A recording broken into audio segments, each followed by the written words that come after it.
Bismillahirrahmanirrahim. Assalamu alaikum dear students and welcome to lecture number 15. Today's topic is about managing transaction exposures. As you are well aware students के last time आपने Barings Bank की एक movie देखी which was about the usage of the financial derivatives, and we have drawn very important lessons from the point of view of multinational companies and multinational corporations.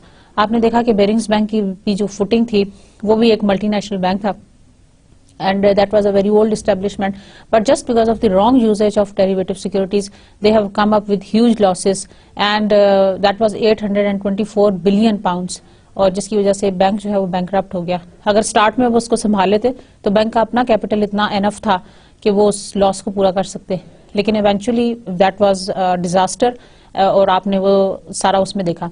आज का जो हमारा lecture है basically that is based on those lessons, और हम इस lecture के अंदर ये सीखेंगे और वो ये लर्न करेंगे कि how can we manage different kinds of exposures to which a multinational corporation is expose to. Like एक जो मल्टीनेशनल कॉर्पोरेशन होती है या कोई जो मल्टीनेशनल जो जैसे आपने बैंक देखा, बेरिंग्स बैंक की स्टोरी आपने देखी, तो जब भी अगर तो आप लोकल बिजनेस कर रहे हैं तो वहां पे जो रिस्क्स हैं they are of quite different nature. लेकिन whenever you are talking about certain multinational companies, multinational corporations, तो they are exposed to different kinds of risk. For example, देखें local business कर रहे हैं तो बहुत कम risk है, लेकिन अगर multinational business कर रहे हैं तो there are number of kinds of risk, and about which you must be well aware of, and you must be looking at all those risks.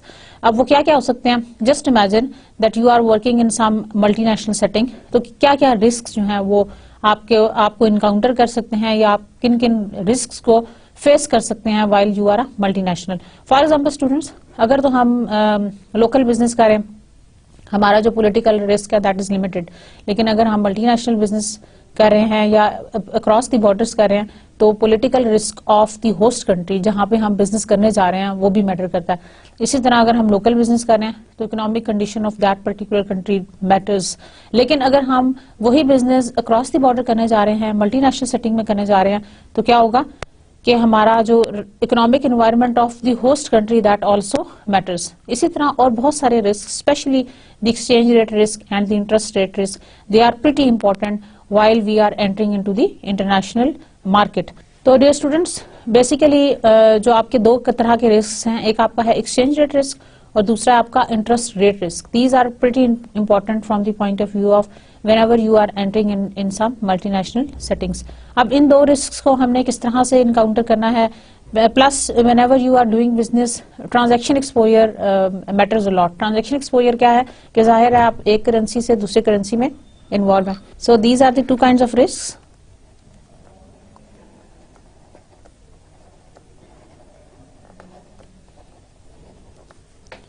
Foreign exchange risk, and number two is interest rate risk. इन दो risks को hedge करने के लिए we will be using derivative securities, और मैं आपको बताऊंगी course आपका जो है वो चल रहा है डेरिवेटिव सिक्योरिटीज का, डेरिवेटिव्स मार्केट का, फाइनेंशियल इंजीनियरिंग का. तो हम ये करेंगे कि हम एक्सचेंज रेट रिस्क को देखेंगे कि हम इसको डेरिवेटिव्स के थ्रू किस तरह से हेज कर सकते हैं, किस तरह से मिनिमाइज कर सकते हैं, किस तरह से हम फॉरवर्ड कॉन्ट्रैक्ट्स को और फ्यूचर कॉन्ट्रैक्ट्स को यूज कर सकते हैं. Plus also we have been talking about hedging के बारे में ना, हेज और नॉट टू हेज, क्या हमें हेज करना भी चाहिए या हमें हेज नहीं करना चाहिए, और किस तरह से हम करेंसी डेरिवेटिव्स को इस्तेमाल करते हुए हेज कर सकते हैं. So first of all students, let's move on. Chapter objectives are to identify the commonly used techniques for hedging transaction exposures and to show how each technique can be used to hedge future payables and receivables, and to compare the pros and cons of different hedging techniques, and to suggest other methods of reducing exchange rate risk. तो multinational corporations को हम suggestion देने जा रहे हैं about the usage of the derivatives, and we are going to see that how these different techniques can be used to hedge future payables and the receivables. तो हम derivatives का इस्तेमाल या उसका जो यूजेज है वो देखेंगे। We will be also looking at कि हमने हेज करना भी है या नहीं करना, क्या हम हेजिंग के बगैर ही गुजारा कर सकते हैं या हेज किए बगैर ही हमारी सारी जो रिक्वायरमेंट्स हैं वो पूरी होती हैं। क्या ऐसा तो नहीं कि हमें हेजिंग करने से कॉस्ट ज्यादा हो जाती है और हेजिंग किए बगैर हमें कॉस्ट कम होती है। देखें, जरूरी नहीं है, जैसे मैंने आपको प्रीवियसली भी एक लेक्चर के दौरान मैंने आपसे ये बात की थी कि जरूरी नहीं है कि आप डेरिवेटिव्स को जरूर ही यूज करें। It is not imperative for you और it is not compulsory for you कि since this market exists or these instruments exist, so you should also be using these derivative securities. Purpose उसका ये है कि you should not be using unless and until they are really required. तो हम ये देखेंगे, जो पर्पस है आपको इस चैप्टर को पढ़ाने का वो ये है कि हम ये देखेंगे कि क्या वाकई हमें इस चीज की जरूरत है, क्या हम अपना सारा एक्सपोजर हेज करें या अ पार्ट ऑफ एक्सपोजर जो है उसको हेज करें, किस तरह से हम इसको मैनेज करें। That is all the risk that is going to be faced by some multinational corporations. So let's move on students. First of all, transaction exposure. What is transaction exposure?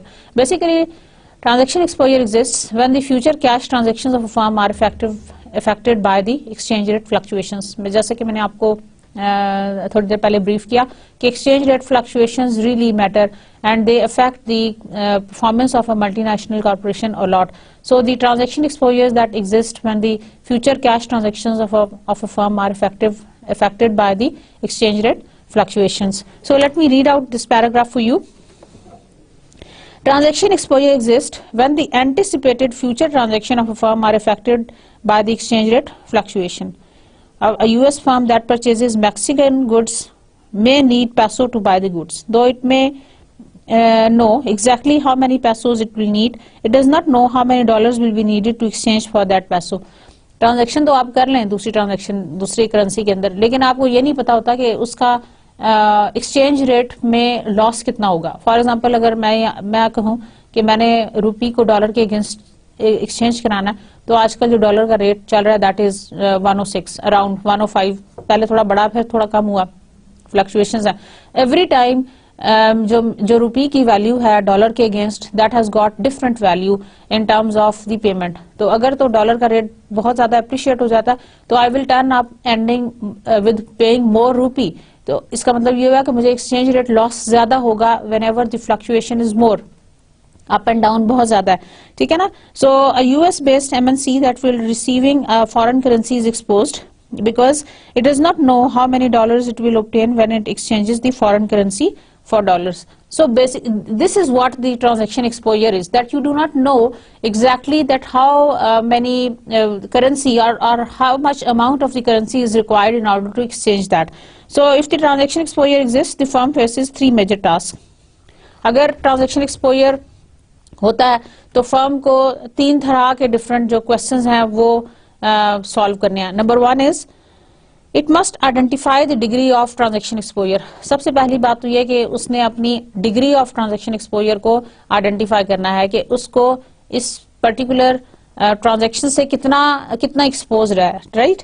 Second, it must decide whether to hedge this exposure. दूसरा decision जो हमारे topic से बहुत relevant है about the usage of financial derivatives, that is that whether to hedge this transaction exposure or not. क्या इसको हम वाकई हेज करें या नहीं करें, क्या हेजिंग के अलावा भी कुछ और टेक्निक्स ऐसी अवेलेबल हैं जिसको हम यूज कर सकते हैं। Then finally, if it decides to hedge part or all of the exposure, it must choose among the various hedging techniques available. और अगर वो ये डिसाइड कर लेती है कि हम hedge कर लें, तो then the next step is to identify that it must choose among the various different hedging techniques which are available, right? So मैं आपके लिए इन पॉइंट्स को तीनों को सेपरेटली लिखती हूँ so that you remember all these steps. Number one is okay, it's already there. Number one is identify its degree of transaction exposure, how much the exposure is there. आपने identify कर लिया कि कितना exposure है। Number two is decide whether to hedge this exposure, क्या इस exposure को has भी करना चाहिए या नहीं करना चाहिए। Number three is choosing a hedging technique if it decides to hedge part or all of the exposure. और तीसरी बात ये कि वो ये डिसाइड करने जा रही है कि क्या पूरे का पूरा एक्सपोजर को हेज करना है और just the part of it must be hedged. So Okay. So first of all, company is going to identify that how much exposure is there. So the problem is about consolidated exposure.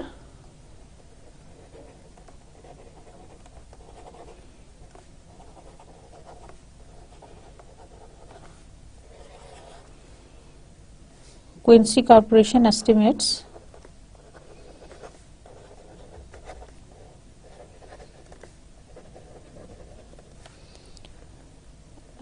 the following cash flows.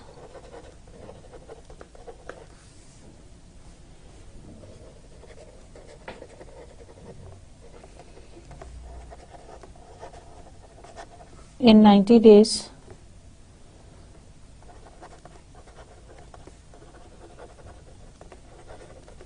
at the subsidiary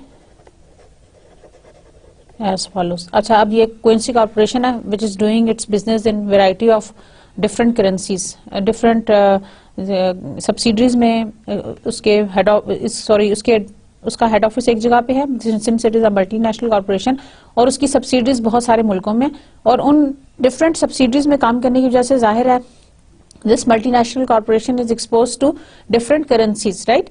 अब उन currencies का हमने exposure किस तरह से देखना. For example this is currency 1, ये सब डाटा क्वेश्चन का, and we want to calculate the consolidated exposure. Currency 2, currency 3, ठीक है. ये हो गए आपके 3 exposures. This is subsidiary A, B and C.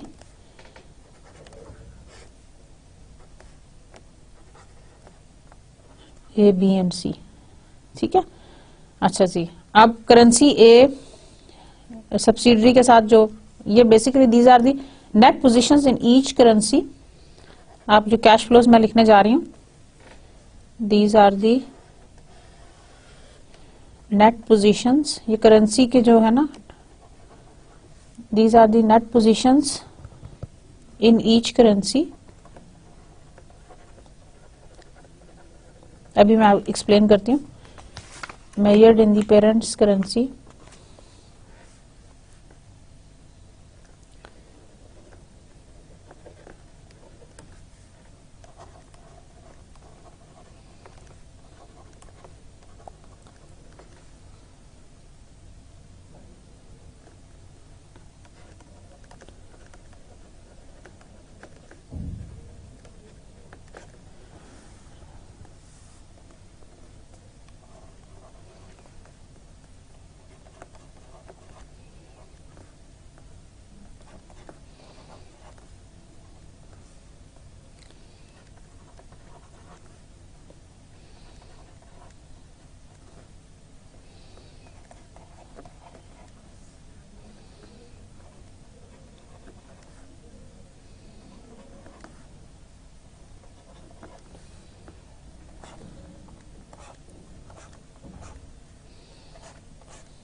you are interested to determine the consolidated net exposure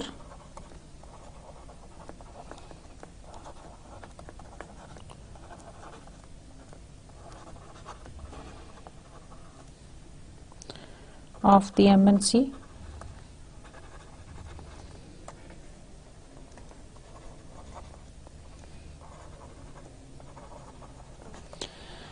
अच्छा जी, क्वेश्चन आपके सामने लिखा हुआ आपको नजर आ रहा है.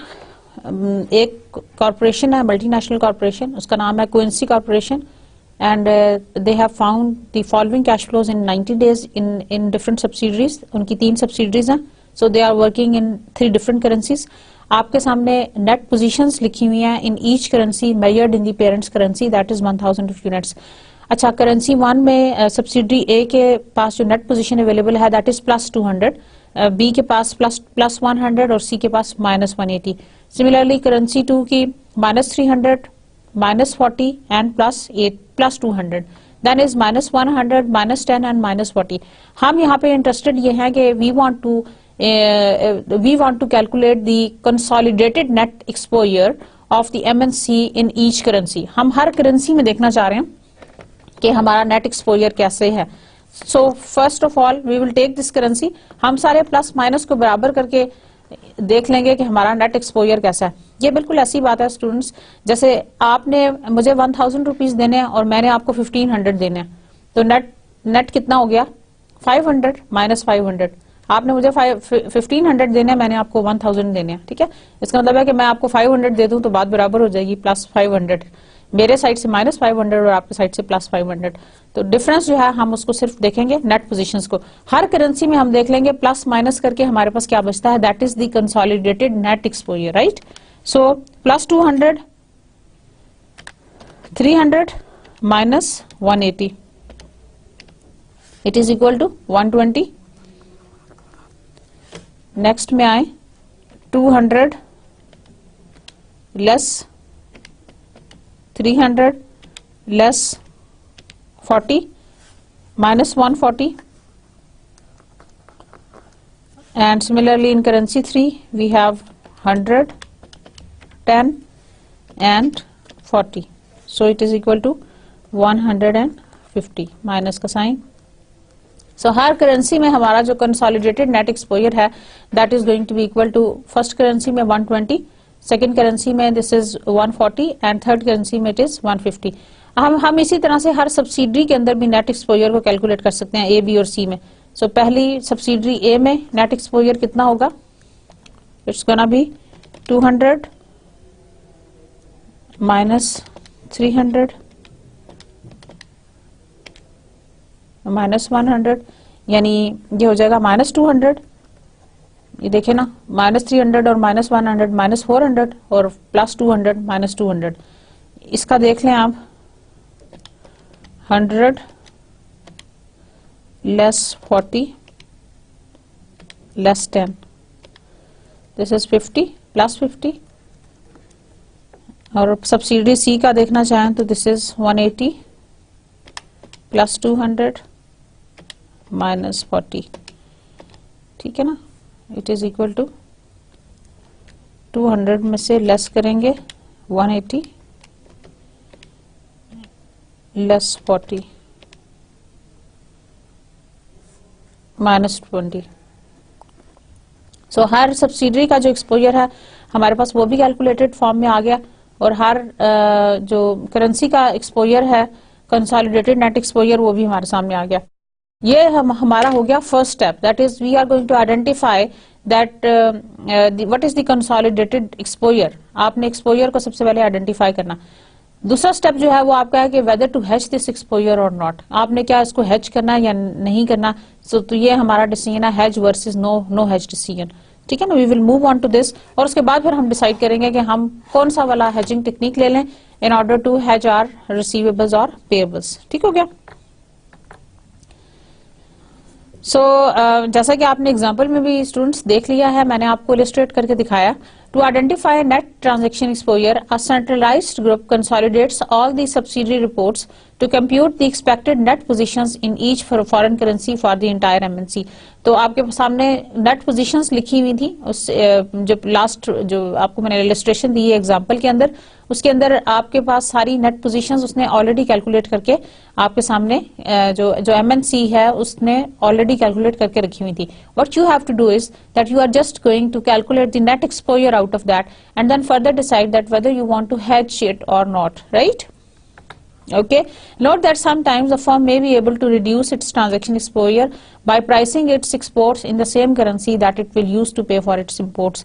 अच्छा, सबसे बेहतरीन हल ट्रांजैक्शन एक्सपोजर से बचने के लिए ये है कि आप अपनी एक्सपोर्ट्स को प्राइस ही उस करेंसी में कर दें। आप देखें जितना भी हम ये सारा डेरिवेटिव्स का गैम्बलिंग देख रहे हैं, गैम्बलिंग ही इसको कहना चाहिए, या ये सारी जितनी भी हम स्ट्रेटजीज अपनाते हैं वो सिर्फ इस वजह से है because we are dealing in different currencies, ठीक है ना, और we are dealing in different exchange rates mostly जो हमारे करेंसी डेरिवेटिव्स हैं। उसके अलावा भी हम बहुत सारी डेरिवेटिव्स की टाइप्स पढ़े हैं, लेकिन जो मोस्टली हमारा प्योर जो पार्ट है वो उसके ऊपर लाई करता है कि we are using currency derivatives. तो वहां पे हम ज्यादा एक्सचेंज रेट फ्लक्चुएशंस को देख रहे होते हैं, ठीक है ना। सिमिलरली हमारे और भी बहुत सारे डेरिवेटिव्स हैं बहुत सारी हमारे पास सिक्योरिटीज हैं, या फ्यूचर कॉन्ट्रैक्ट्स हैं which are based on certain other things like gold है, एनर्जी प्राइसेस हैं, फ्यूल है, एटसेट्रा। लेकिन जो एक्सचेंज रेट के ऊपर है या जो इसकी फ्लक्चुएशंस की वजह से है, वो हमने देखना है कि हम उसको किस तरह से कर सकते हैं, अवॉइड कर सकते हैं। वो हम सबसे पहला जो स्टेप हो सकता है, या the best way to avoid such kind of exposure is that you are going to price your exports in the same currency as it will use to pay its imports. जिस currency में आप exports के लिए करें, जिस currency में आप export करें उसी में आप अपनी पेमेंट्स भी ले लें। रिसीवेबल्स और पेबल्स की आप करेंसी एक रखें तो there will be no loss, no exchange rate loss, no currency loss in that, right? So now what are the techniques in order to avoid the transaction exposure? So we are going to study different techniques how we can eliminate the transaction exposure. These are: number 1, futures hedges; number 2, forward hedge; number 3, money market hedge; and number 4, currency option hedge. So different hedging techniques हम इसमें पढ़ेंगे। सबसे पहला है futures hedge, number 2 is forward hedge. You are quite familiar with all these terminologies. आपको पता है ये किस तरह से है। आज मैं सिर्फ आपको ये बता रही हूँ कि ये कैसे यूज हो रहे हैं या इसका यूजेज कैसे है from the point of view of multinational corporations. So the futures hedges, forward hedge, money market hedge and currency option hedge. MNCs will normally compare the cash flows that would be expected from each hedging techniques before determining which technique to apply. Repeat करती हूँ। MNCs will normally compare, MNCs क्या करेंगी? They are going to normally compare the cash flows that would be expected from each hedging techniques before determining which technique to apply. सारी technique से क्या cash flows generate होंगे, पहले वो compare करेगी MNC, and then they are going to decide that which technique is the best one to apply. Number 1 is forward and future hedges. First of all, we are going to cover futures hedges and then we will move on to the forward hedges. Futures hedges, currency futures can be used by the firm that desire to hedge the transaction exposure. Number 1 is purchasing currency futures. By both currency futures को buy करके और sell करके you can enter into the hedging phenomena. Purchasing currency futures. A firm that buys a currency future contract is entitled to receive a specific amount in a specified currency for a stated price on a specified date. To hedge a payment on the futures payable in a foreign currency, the firm may purchase a currency futures contract for the currency it will need in the near future. So you can you can easily buy the future contracts in a particular currency if you want to hedge against that particular one. By holding this contract, it locks in the amount of its home currency needed to make the payment. तो जब आपने buy कर ली, basically आपने जो buy किया है, you want to pay this amount to some of your supplier. तो आपने जब उसको buy कर लिया, तो you have locked in the price for which you are going to the amount of its home currency needed to make the payment. ये हो गया आपका futures hedges. Then is selling currency futures contract. इसको explain कर दूं, उसके बाद मैं next पैरा आपके लिए करूंगी. A firm that sells a currency futures contract is entitled to sell.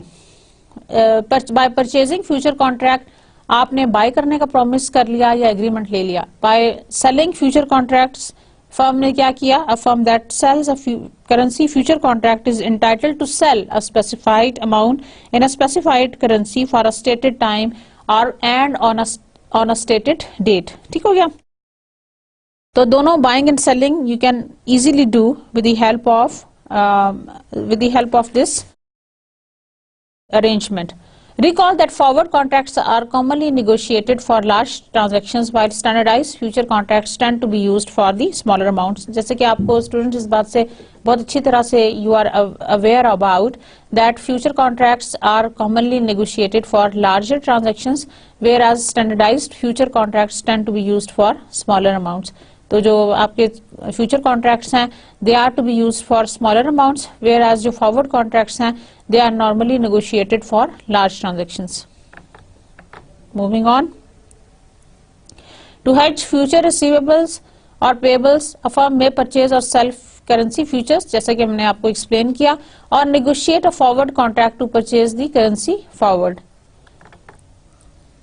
The hedge versus no hedge decisions can be made by comparing the known results of the hedging to the possible results of the remaining unhedged and taking into consideration the firm's degree of risk aversion. अब आपने hedge करना है या नहीं करना, आपको पहली बात ये होगी कि आपने मालूम कर लिया consolidated exposure से that whether you are going to hedge or not. The consolidated operation जब आपने एक्सपोजर कैलकुलेट कर लिया तो आपको पता चल जाएगा कि कितना एक्सपोजर है. जो नेक्स्ट स्टेप आपका है, number 2 step is that whether you are going to hedge और not to hedge. So hedge versus no hedge decisions are pretty important.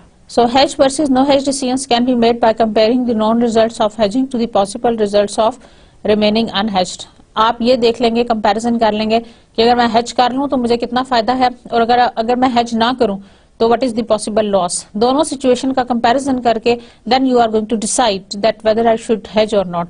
Also firms degree of risk aversion. Firms degree of risk aversion से मतलब यह है कि firm किस level तक का risk लेना चाहती है, या क्या फर्म वाकई ही रिस्क एवर्स है, फर्म रिस्क ले सकती है, क्या फर्म रिस्क टेकर है, रिस्क सीकर है, या फर्म का क्या पर्सपेक्टिव है. Basically this is the decision that should be in the hands of the top management because they have to see that what is their attitude. क्या वो वाकई hedge करना चाहते हैं या hedge नहीं करना चाहते. The real cost of hedging measures the additional expenses beyond those incurred without hedging. आपने ये देखना है कि real cost of hedging आपको क्या आएगी, that which measures the additional expenses beyond those incurred without hedging. Real cost of hedging payables. Students अभी आपको शायद अभी देखने में ऐसा लगेगा जैसे आपको समझ नहीं आ रहा. I will illustrate you an example, you will get it clear. फिलहाल आप फार्मूलाज को समझने की कोशिश करें और देखने की कोशिश करें. मैं आपको जैसे ही हम इलस्ट्रेशन शुरू करेंगे you will get to know कि हमने रियल कॉस्ट ऑफ हेजिंग किस तरह से कैलकुलेट करनी है, और हम किस पॉइंट के ऊपर ये आइडेंटिफाई करेंगे कि हमें कितना हेज करना चाहिए और कितना हमें हेज नहीं करना चाहिए. ठीक है, real cost of hedging payables आपका काम है. फॉर्मूला को गौर से देखें and try to memorise. Nominal cost of payables with hedging minus nominal cost of payables without hedging. ठीक है. Number 2 is real cost of hedging receivables. Nominal revenues received without hedging minus nominal revenues received with hedging. ये आपके formulas हैं in order to calculate the real cost of hedging. And what is the real cost of hedging?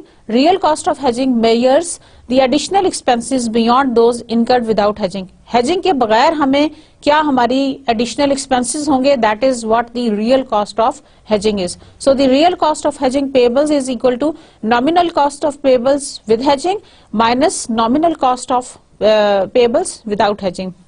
Similarly, real cost of hedging receivables is equal to nominal revenues received without hedging minus nominal revenues received with hedging.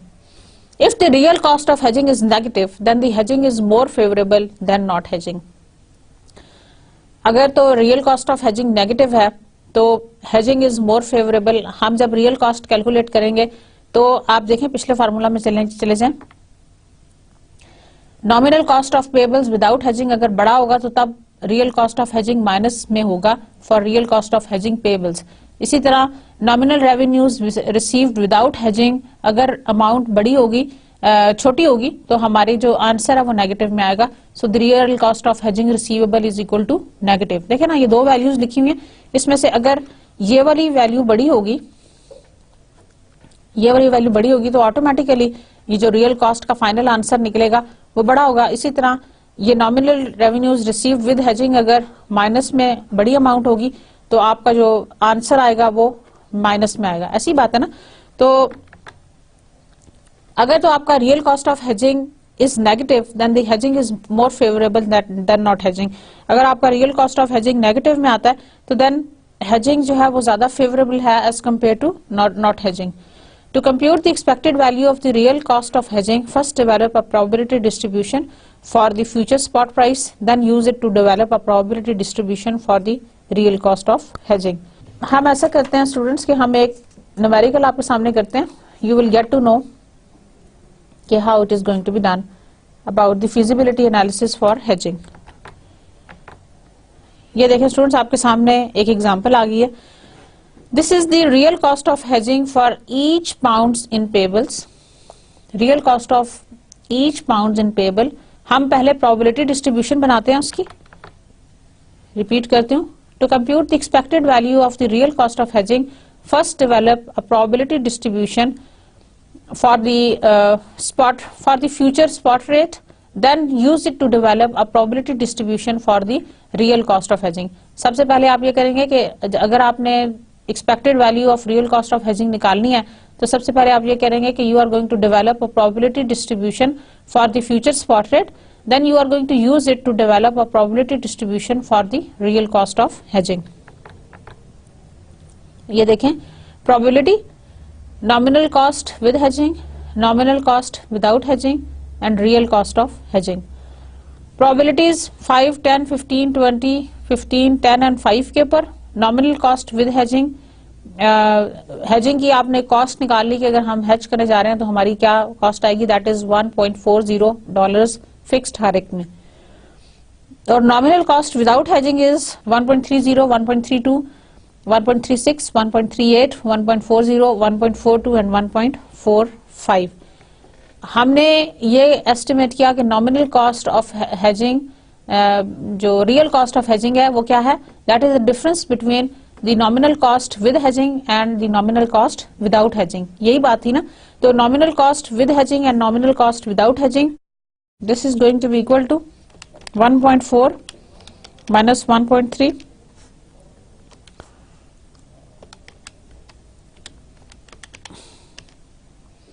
0.10. Next पे आ जाएं 1.4, 0.08. Next पे आ जाएं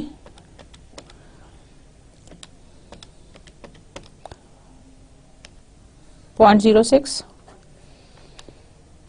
1.4 minus 1.36, 0.04,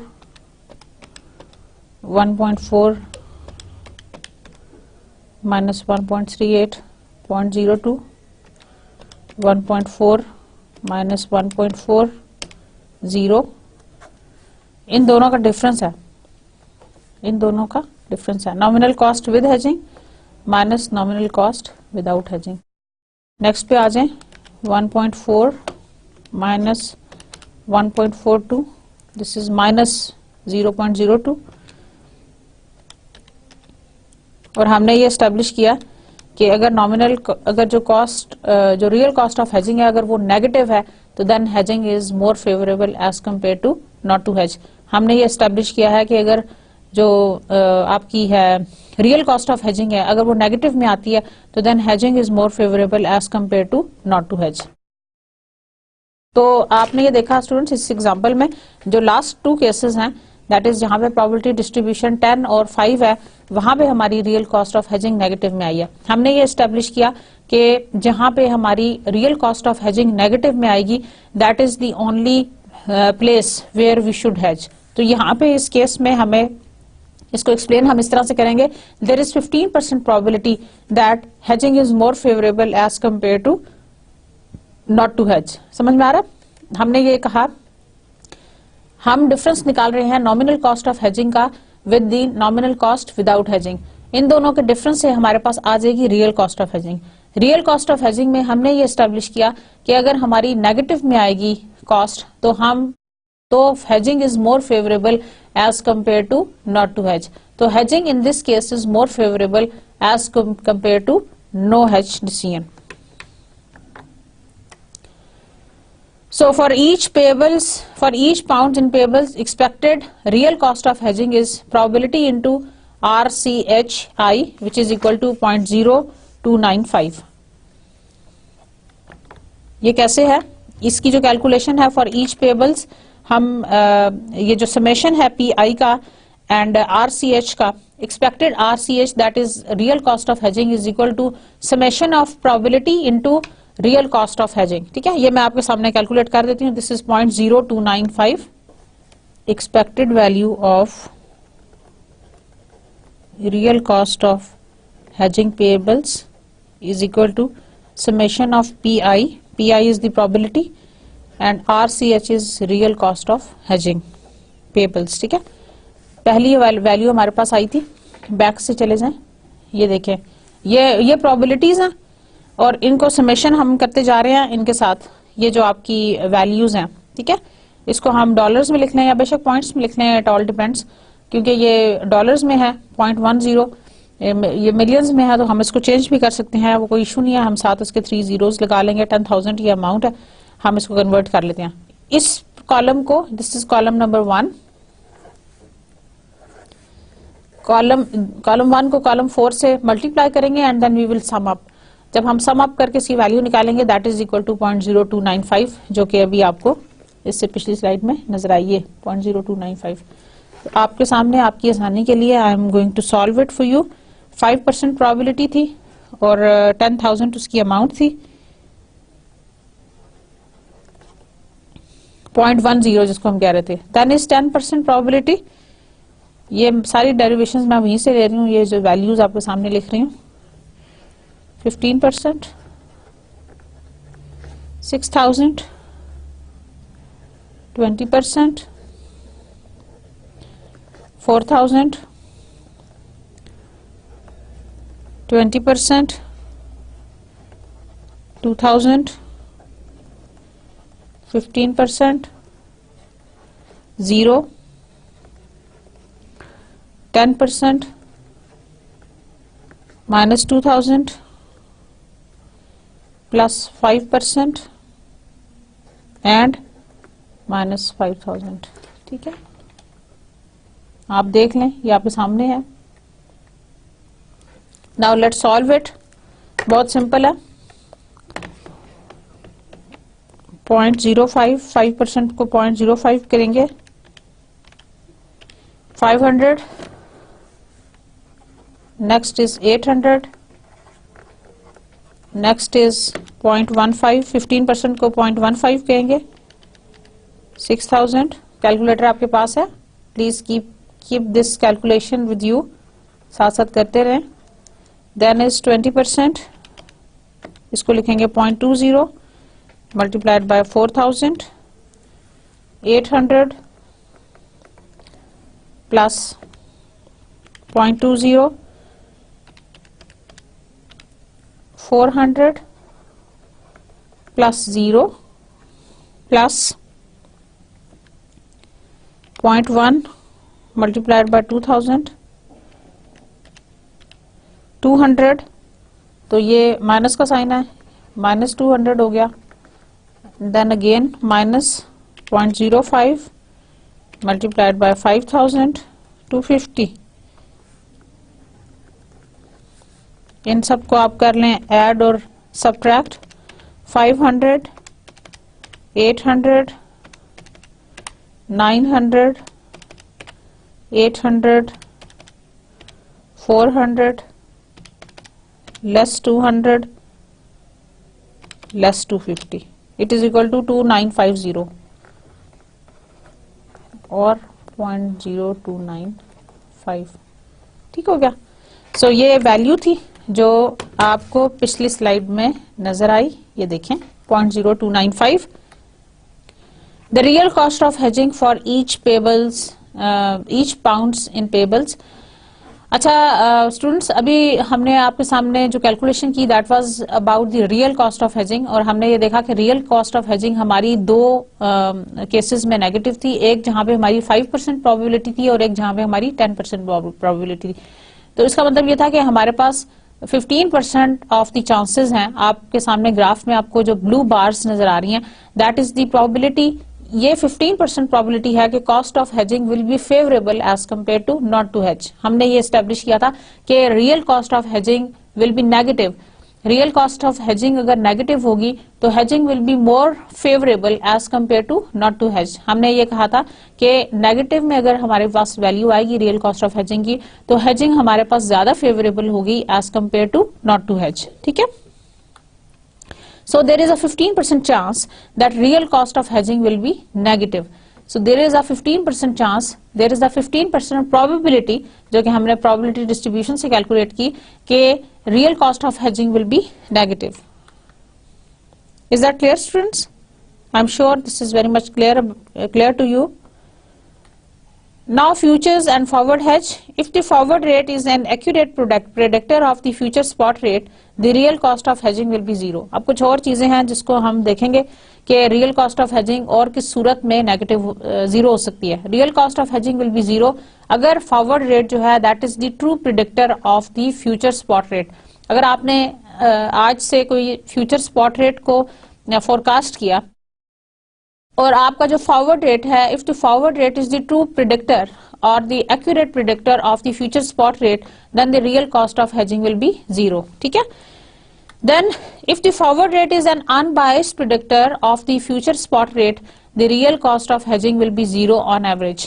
अगर same बात कर रही हूँ कि अगर वो उसका accurate predictor है या unbiased predictor है, then again the real cost of the hedging will be zero on average. Now let's move on to the money market hedge. Money market hedge में हम क्या करते हैं? A money market hedge involves taking a money market position to cover a future payables or receivables positions. Money market hedge में हम ये करते हैं कि it involves taking a money market position to cover a future payables or receivables. ये आपका एक तरीका है कि आप money market instruments को किस तरह से यूज करते हो in order to hedge yourself. ठीक है. For payables इसके लिए आप कुछ असूल हैं या आप ये कह लें इसके लिए कुछ steps हैं that we must remember. For payables, borrow in the home currency and then invest it in the foreign currency. दो steps हैं. Borrow in the home currency, that is optional. Borrow in the home currency, that is optional, and invest it in the foreign currency. For receivables, borrow in the foreign currency and invest it in the home currency. Opposite हो गया, लेकिन invest in the home currency आपका optional है.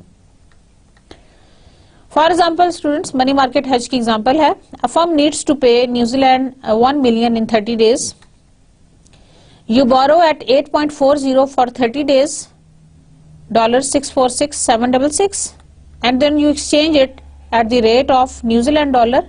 Hold the New Zealand dollar, invest. अब आपने borrow in home currency and then invest in it in the foreign currency. आपने home currency में borrow किया, US based थी, डॉलर में borrow किया, exchange किया and then hold this currency in some investment जो कि आपने इन्वेस्ट कर दिया इन दी फॉरेन करेंसी. ठीक है.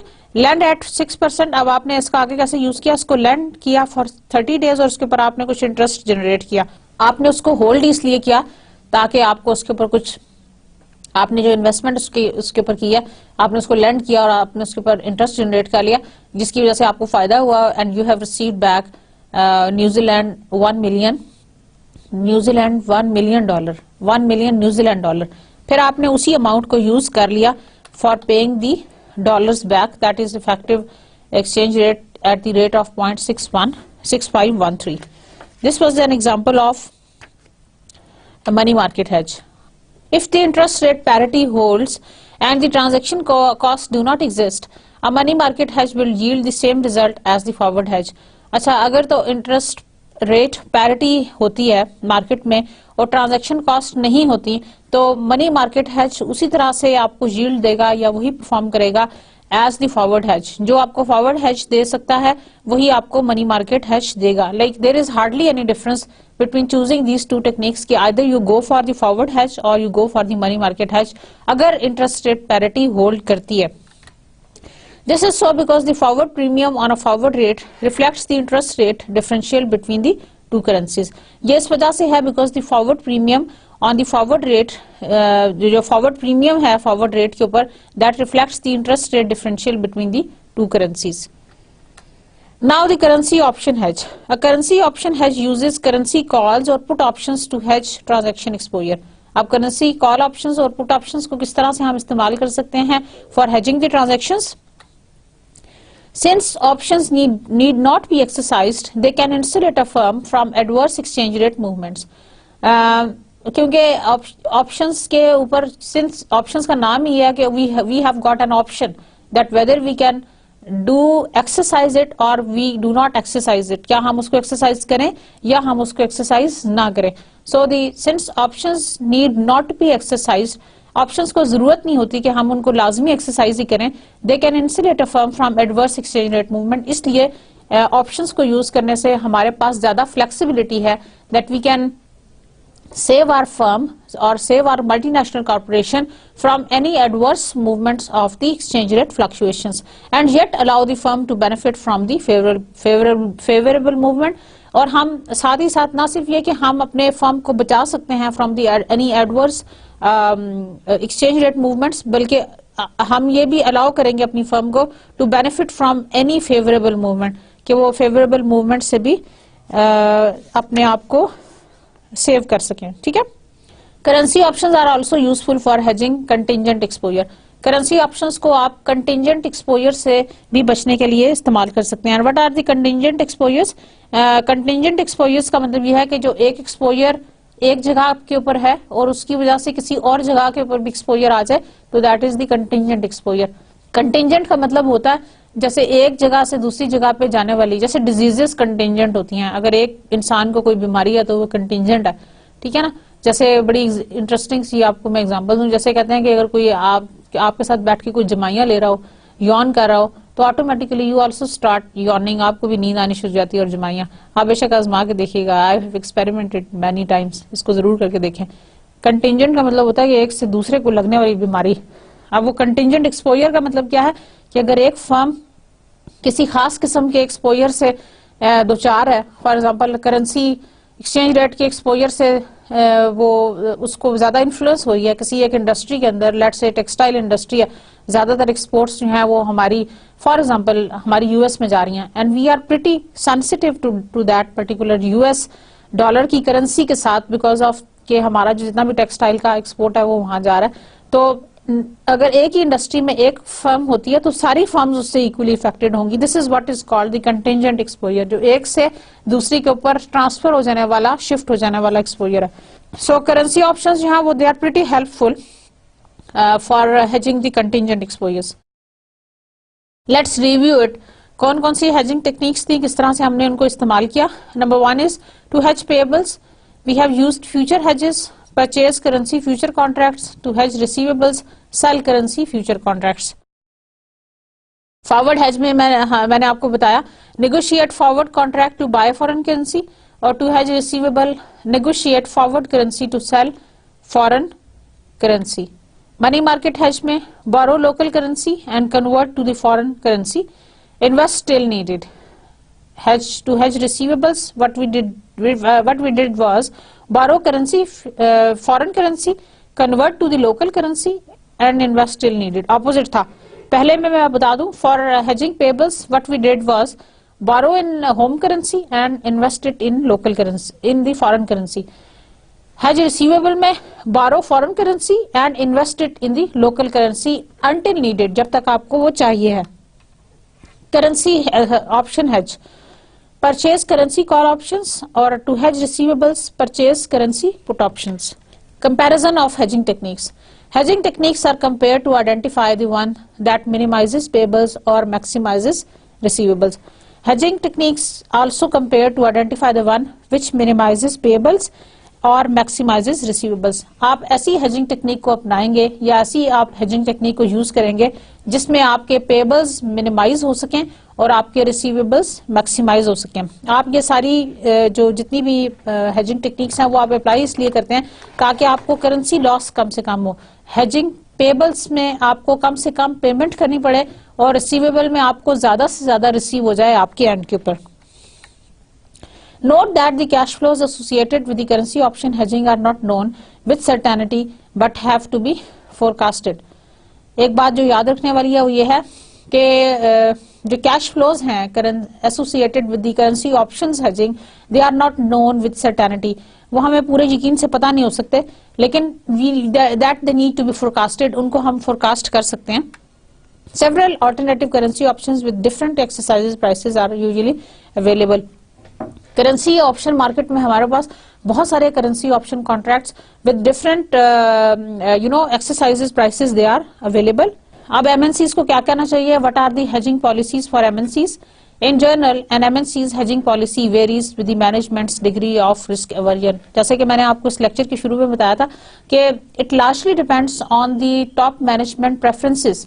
टॉप मैनेजमेंट की क्या प्रेफरेंस है, क्या वो कितना रिस्क लेना चाहते हैं, क्योंकि आपको याद होगा स्टूडेंट्स, एक मैंने आपको बड़ी इंटरेस्टिंग सी स्टोरी भी पढ़ के सुनाई थी in some previous lecture while we were using the hedging. Okay, hedging का क्या रोल है from the point of view of competitors, share holders और बीओडीज की कैसे इन्वॉल्वमेंट होनी चाहिए। और हमने वहां पे एक बहुत इंटरेस्टिंग सा डायलॉग मैंने आपको पढ़ के सुनाया था which was between the treasurer and the CEO of the company, जहां पे सीईओ, क्योंकि CEO was not well you can say convinced about the hedging strategies, और ट्रेजरर ने वो यूज कर ली, जिसकी वजह से they came up with huge losses, क्योंकि उसने तो बेसिकली अपनी प्राइस को लॉक इन करने के लिए किया था ताकि हम लॉसेस से बच सकें, ना कि प्रॉफिट जनरेट कर सकें।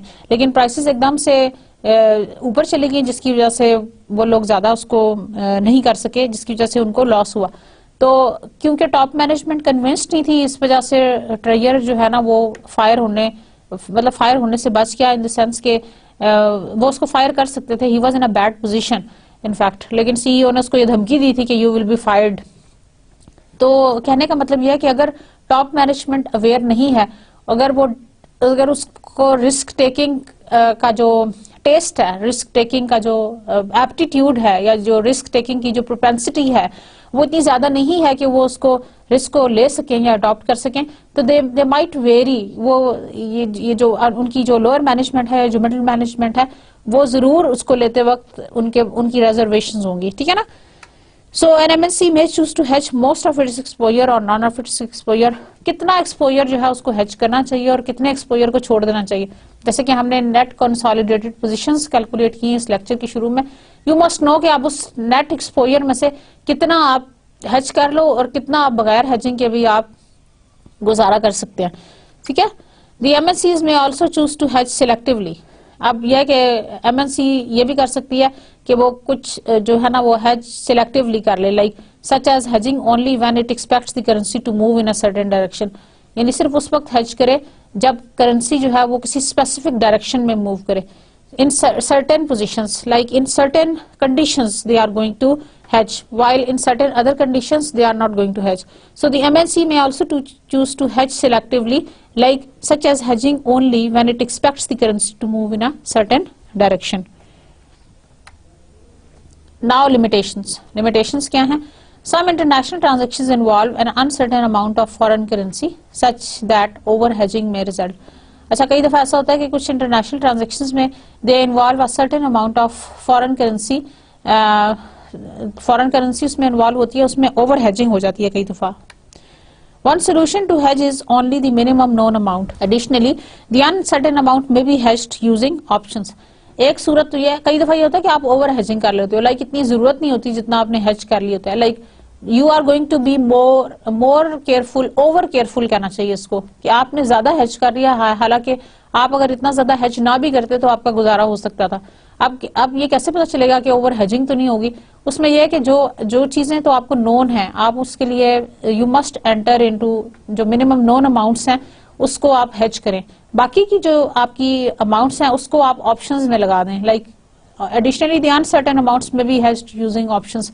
अनसर्टेन अमाउंट को आप ऑप्शंस में लगा दें, क्योंकि ऑप्शंस में आपके पास ये चॉइस है कि you can exercise it only if you see that you are going to get the benefit, otherwise आप उसको as it is market price पे भी up and down profits generate कर सकते हैं। So this can be another way.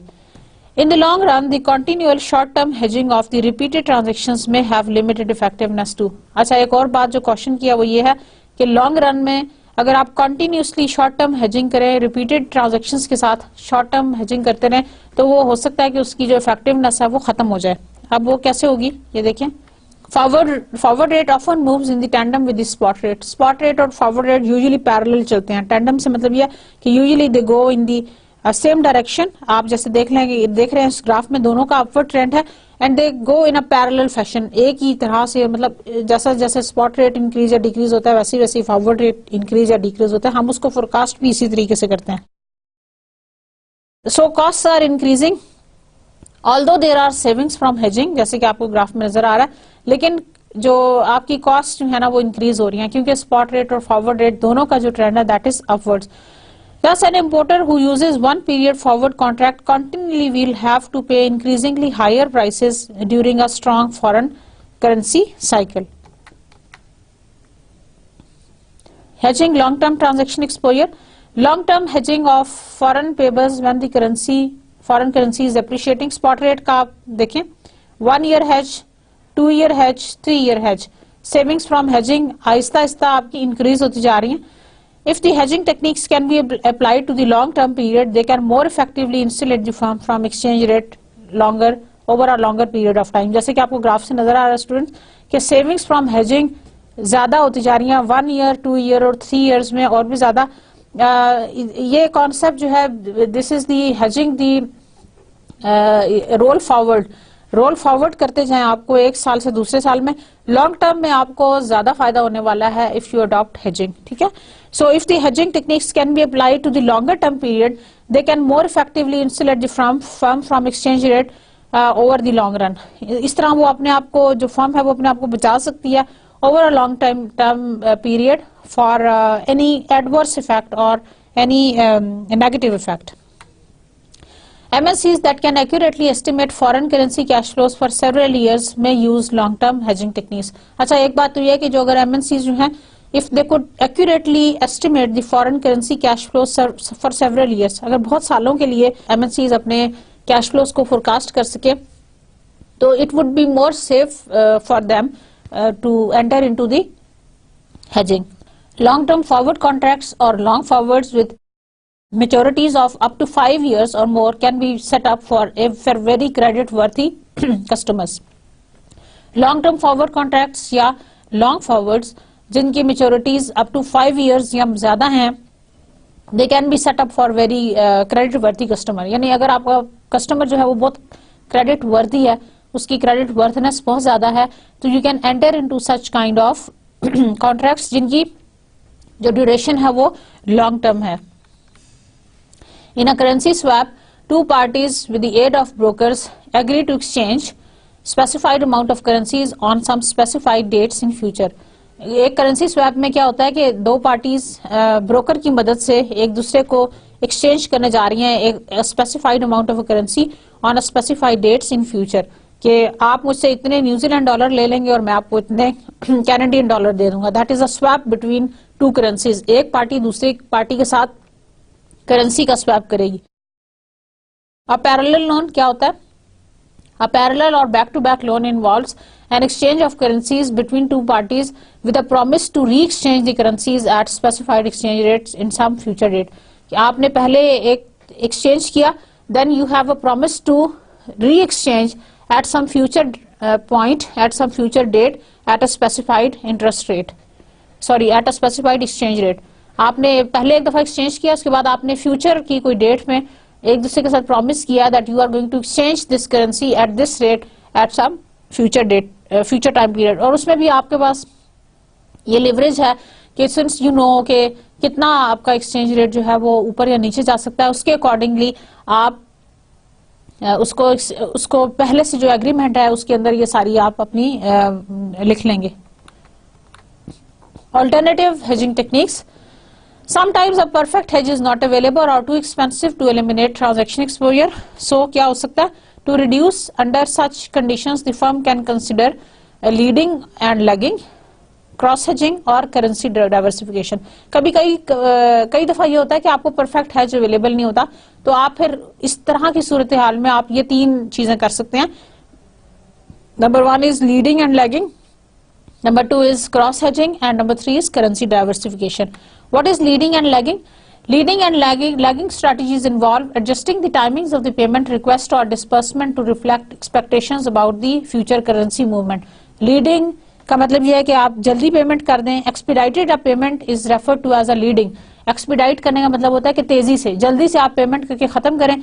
That is called leading, क्योंकि you were expecting के future में एक्सचेंज रेट में फ्लक्चुएशन आने वाला है. Similarly, deferring a payment is termed as lagging. जैसे कि अभी सूरत हाल है, डॉलर का रेट कम हो गया, तो इस सूरत में अगर आपने पेमेंट को थोड़ा सा लैग कर लिया होता, तो डेफर कर लिया होता थोड़ा सा, तो आपको थोड़ा फायदा हो जाता. That is lagging. Cross hedging. When the currency can not be hedged, another currency that can be hedged and is highly correlated may be hedged instead. ये मैंने आपको कॉन्सेप्ट पहले भी बताया था कि जो करेंसी हेज नहीं हो सकती, आप ऑल्टरनेटिव कोई करेंसी ले लें जो कि हेज हो सकती है, जो स्ट्रांगली कोरिलेटेड है. The stronger the positive correlation between the two currencies, the more effective the cross hedging strategy will be. जितना ज्यादा उनके दरम्यान में पॉजिटिव कोरिलेशन होगा, उतना ही ज्यादा चांस है कि इफेक्टिव क्रॉस हेजिंग हो सकती है. Last is the currency diversification. An MNC may reduce its exposure to exchange rate movements when it diversifies its business among numerous countries. Currency diversification is more effective when the currencies are not highly positively correlated.